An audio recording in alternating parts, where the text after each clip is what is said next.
Greetings and congratulations on your curiosity. I'll do my very best to deliver to you my list of 10 fountain pen, paper, and ink brands that I find often overlooked. Now, these brands might range from ones you may not have heard of to brands that I just think should be more popular than they are. Let's jump in. The first brand I want to remind you about is Ink Miser.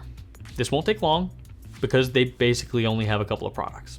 The reason I want you to stay aware of Ink Miser is because of this.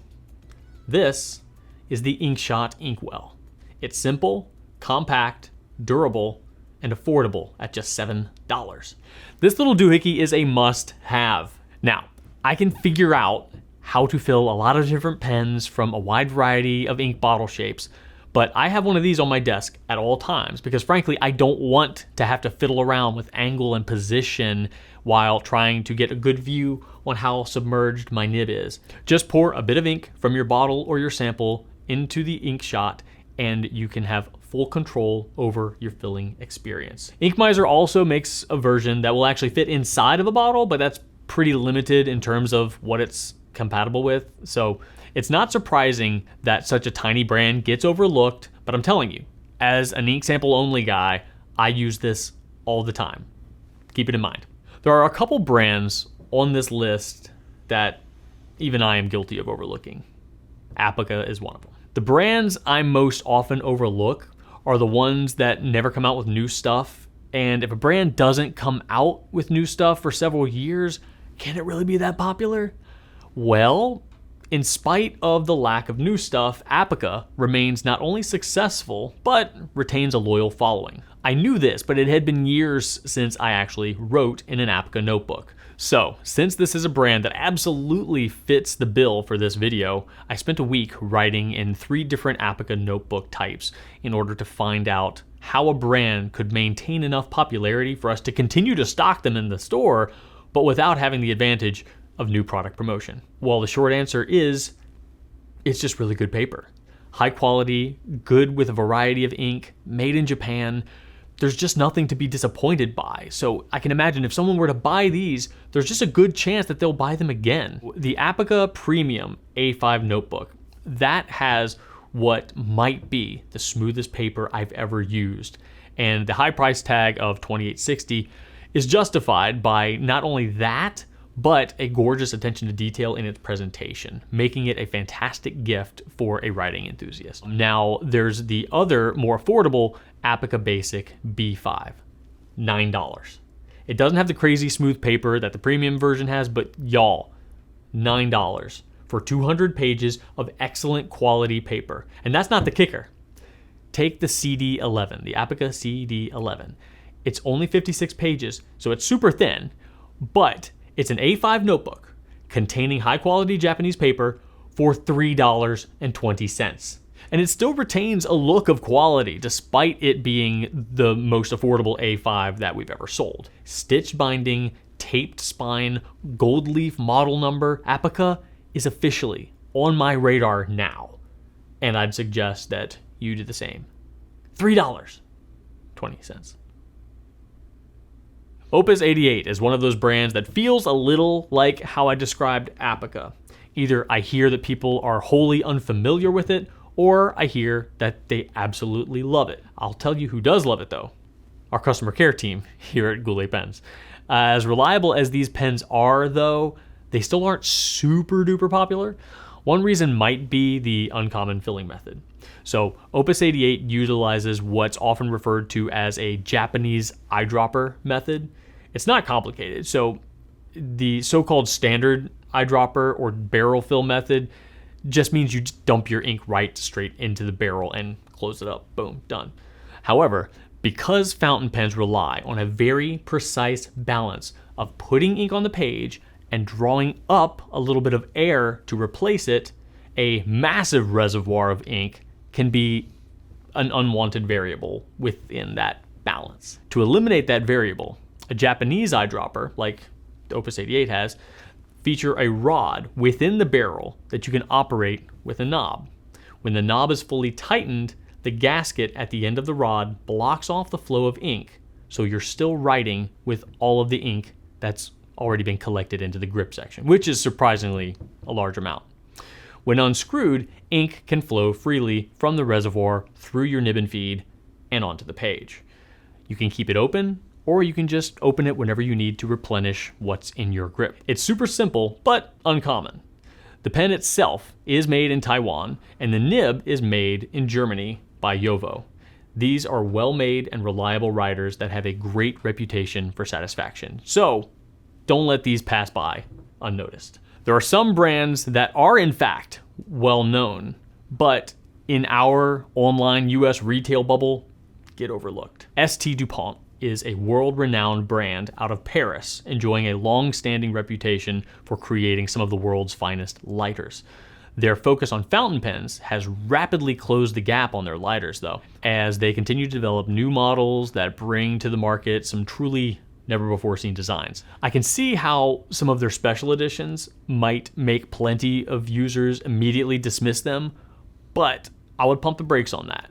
Yes, their special editions are wild, but something like ST Dupont's Line D is worth consideration, at least. These pens photograph well, and you're going to get what you see, which is incredible. However, an ST Dupont pen also has a tactile level of fit and finish that is challenging to convey through pictures alone. They're heavier pens, for sure. That may or may not be your preference, but a close look at the details of this pen, like this Firehead guilloche that I'm going to show you here, quickly reveals that there are some beautiful elements if you take a moment to consider the total package. My personal favorite detail is the unique gold nib that curves around the feed, giving the profile view a look that traditional nibs don't have, as it almost entirely obscures the side view of the feed.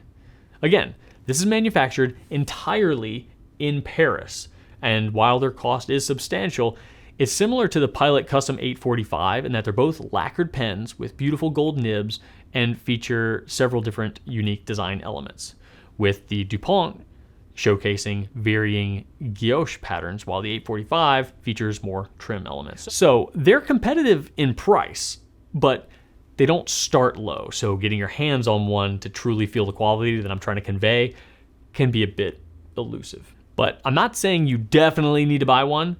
I'm saying you should definitely follow any curiosities that you might have about this brand. Now, I've talked about the paper products of Maruman Mnemosyne quite a lot, yet here I am, a failure, because this brand is still not as well known as they should be. And yeah, okay, it's harder to get excited about paper than it is to get all jazzed up about pens or ink, but your pen and your ink are only as good as your paper. So please consider Maruman Mnemosyne. Just for context, Maruman is a Japanese brand that makes a ton of different stationery items. Mnemosyne is simply the collection that we've chosen to carry in our store. And no surprise, that's the stuff I'm familiar with. And I'm glad I'm familiar with it. It's become my favorite paper brand. And it's not just because of the high quality fountain pen friendly paper. What I love most about Mnemosyne is the variety in notebook sizes, the page layout, and kind of the covers. The variety, okay? They've got this little B7 size top wire-bound notebook that is perfect for your pocket. I use this one-handed all the time to take notes. I prefer wire-bound because you don't have to worry about how flat the notebook may or may not lay. Wire-bound notebooks always lay perfectly flat and save space on our writing surface, even if it's your knee or the arm of a couch. These layouts are, in my opinion, a perfect blend of structure and freedom. They're lined, but with intermittent bold lines to kind of break things up into sections, but they're subtle enough that you could ignore them if you wanted to. There's also usually a subject and date line up at the top that helps me keep my notes straight. If you're forgetful like me and you just use writing to sort of cement things into your brain, these notebooks are for you. Okay, let's talk about ink now. Rohrer Klingner. So this brand reminds me of Apica a little, meaning we've sold it for a really long time and without frequent promotional boosts from new products. This brand in spite of that, has maintained a level of consistent demand. It's still under the radar for most people though, and that includes myself. Let me start by mentioning that one of the Rohrer Klingner inks does stay on my personal radar, and that is Helianthus, because it happens to be a bright yellow ink that I happen to find more legible than most. I love it. And if you don't want to put the whole of Rohrer Klingner on your personal radar, do consider Helianthus at least. As far as the rest of the brand goes, you're looking at a small German company that knows what it's doing and does it well. Great inks and beautiful glass pens. Among their ink selection are two other colors that are worth talking about, Salix and Scabiosa. Both of these are neither the common dye-based ink nor the less common pigment-based ink, but rather a type of ink called iron gall ink, which is an ink made from iron salts and tannic acids. Iron gall formulations predate modern ink formulations and historically have not been super friendly with metal or paper over long periods of time, but Rohrer Klingner's modern iron gall inks are much more gentle, so you don't need to worry too much about that. The advantage of these, they're super permanent. Super duper permanent, totally waterproof. So, Rohrer Klingner, on the radar. Another ink brand, Private Reserve, is one that many fountain pen fans are aware of, but have a tendency to overlook it. Why? I don't know for sure. Maybe the gigantic jars of ink, I mean, yeah, they're kind of funky, but let's talk about the actual ink. Vibrant colors, it's not cloggy or weird in terms of performance, and you've got some actual performance-based sub-collections. And what do I mean by that? Well, that's my favorite part about Private Reserve. You've got your standard line with my personal favorite green of all time, Spearmint, and probably my all-time favorite purple, Ebony Purple. Apart from the main line though, Private Reserve offers a Fast Dry series and their Infinity series. Fast Dry inks are just that, ink colors that dry quickly on the page. Great for left-handed side writers or folks that just shut their notebooks quickly after writing. Their Infinity inks are even cooler though.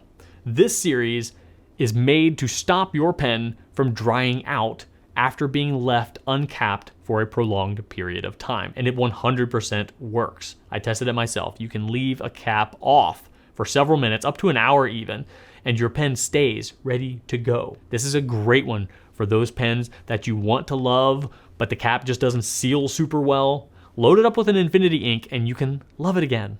Made in Germany, Waldmann is a fountain pen manufacturer that tends to fly under the radar for many of the same reasons as ST Dupont.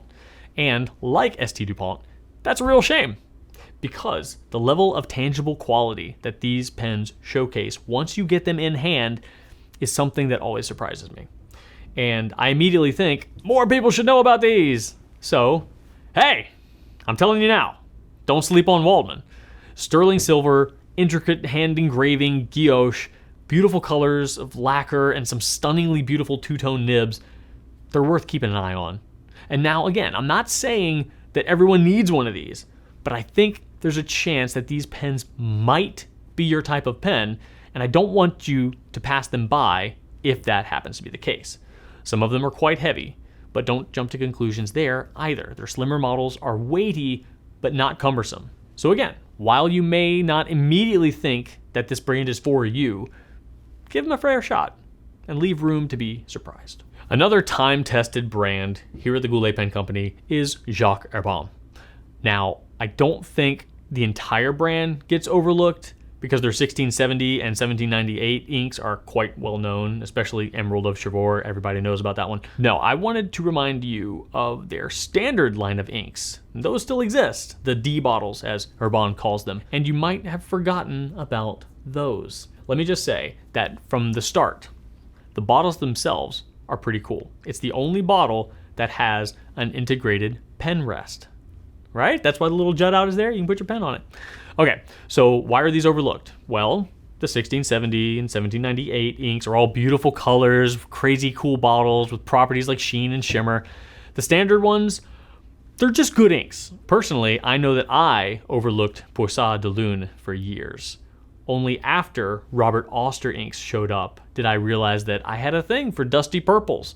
And I finally realized that this one was the original and often overlooked dusty purple. I've also fallen in love with both Vert Pré and Vert Olive, two tremendously beautiful greens with great shading. But perhaps the most impressive thing about these unassuming inks is that they're recommended by pen manufacturers as always being suitable for a wide variety of pens, both modern and vintage. All right, TWSBI pens are not overlooked.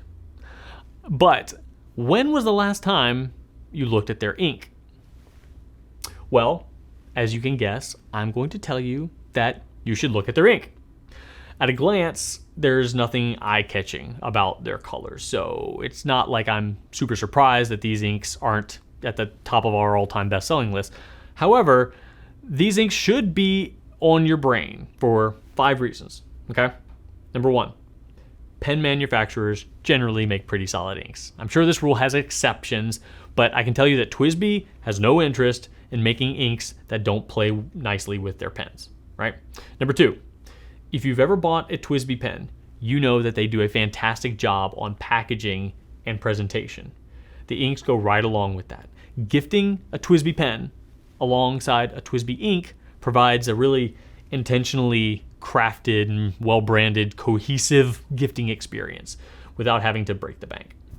Number 3, speaking of gifting, TWSBI's 70 milliliter bottles not only look good, but they're one of the few glass bottles that feature a cup that sits within the opening that allows you to tip the closed bottle upside down and fill that cup, getting you easy access to ink no matter how much ink is in the bottle.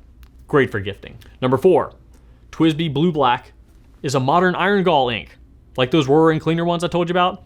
It's permanent. Cool, huh? Number 5, I didn't know about this until I was recently told, but TWSBI Black is very, very black. It makes me want to make another video where I rank darkness of different black inks. Maybe. Until then, keep TWSBI Black and the rest of the TWSBI inks on your radar. Well, friends, that is my list. Tally ho, sally forth with these brands firmly etched into your brain wrinkles as you have fun and write on.